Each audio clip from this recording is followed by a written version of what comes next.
I'm Cape Joel, and this is Comic Smack, your weekly, daily, all the time, anytime comic show where I give you your fix of everything you need to know from the world of comic books and superheroes. And on today's show, we're taking a closer look at Deadpool and the Mercs for Money issue number 9, a continuation of the Till Death Do Us event. What happens when Deadpool's team gets drawn into his marital spat? Well, let's hop on in together and find out, shall we? So, picking up with the monster invasion of New York City, things seem to be going pretty well for the monsters, all things considered. They've invaded Seth Meyers' show, and are really enjoying getting the word about monster rights out for anyone who's listening, and as a lifelong Saturday Night Live fan, you know I love the fact that they've taken over Rockefeller Center too. Why, they even get in a joke about the skating rink too. Man, next time I go to New York, I totally gotta visit this place. Hopefully there are no real monsters. Furthermore, the giant event-long meta joke that Till Death seems to be running with is the idea that even though people are fighting the monsters all over New York, regular people don't seem to care or have their lives impacted all that much by it. To them, it really is just another day in Marvel's New York and nothing worth getting bent out of shape about. We do actually get to see a little of Deadpool and Spider-Man this issue. They're on their way with the last scion of the Helsing family to try and track down Dracula in hopes that he'll be able to help them stop the Monster Queen. Enjoy what little time you have with these two characters as well, because after this you will never see them again, because after all, the book is called Mercs for Money, so we should actually spend some time with the title characters. Their goal is to try and sneak behind enemy lines and see where Shikla the Monster Queen is developing her Sandman weapon to put all of humankind to sleep. Surprisingly, the likes of Domino, Hitmonkey, Gorilla Man, Robot Man, and Negasonic Teenage Warhead are pretty much considered freaks anywhere they go anyway, so with the help of some Halloween get-ups, they're able to more or less bypass the entire monster blockade.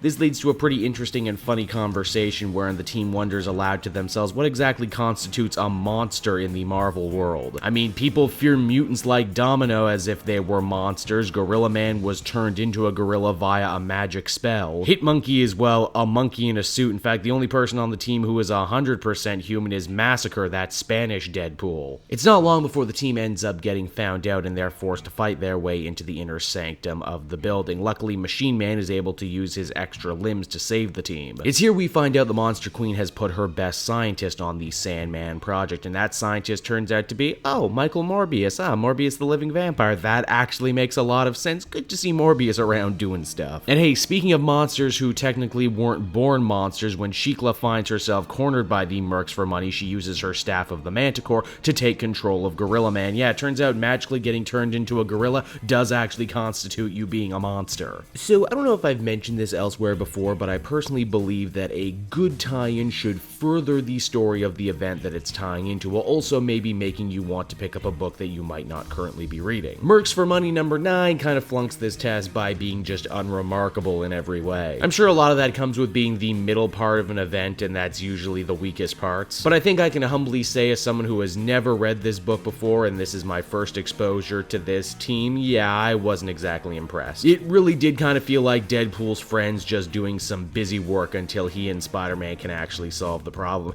Now, that being said, there were a few bright spots. I dug the opening bit where we just see the monsters living in New York and being like, hey, this is actually kind of nice. And I mean, hey, anyone who's listened to any of my podcasts or videos know I love big, long, semantic, nerdy arguments about what exactly constitutes a monster or not. Overall, though, I believe this book is the definition of a 5 out of 10. Ultimately inoffensive, but totally middle of the road from start to finish. So, there you have it, another Deadpool book down for your enjoyment. As always, if you want to see what other videos I have on offer, check out some of the ones on your screen right now, or check out my handy-dandy playlist to keep up with everything happening in this Till Death Do Us event. And hey, if you want to head on down to the description of this very video, you can find links to all my social media pages. I got Twitter, I got Facebook, I got it all, man, and it's the best way to keep up to date on when a new video is coming out. And while you're down there in the description, you can also find links to my Patreon page. Want to see exclusive Cape Joel content before anyone else, and also support the channel and myself while you're at it? Well, you can do it right there. So until next time, everyone, thank you so much for watching. I've been Cape Joel, and I will see you in another video. Bye-bye.